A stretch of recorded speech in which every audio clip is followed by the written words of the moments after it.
UC Nawabad जे चूंडियल chairman ऐं ठेकेदार ख़िलाफ़ यूसी नवाबाद में सफ़ाई सुथराई न करण ख़िलाफ़ गॾही इत्तेहाद पारां महले वारनि प्ले कार्ड खणी रैली कढी।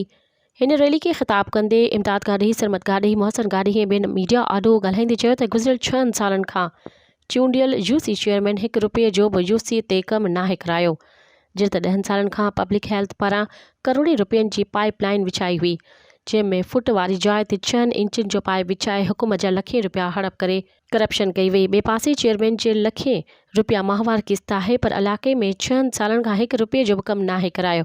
हुननि एंटी करप्शन नेब ऐं ॿियनि इदारनि खां घुर कई त ठेकेदार ऐं चेयरमैन ख़िलाफ़ करप्शन जी जांच कई वञे। मज़ीद ख़बरनि ऐं तफ़सीलात लाइ विज़िट कयो असांजी वेबसाइट www.awamiNewsHD.com ऐं ॾिसंदा रहो अवामी न्यूज़ HD।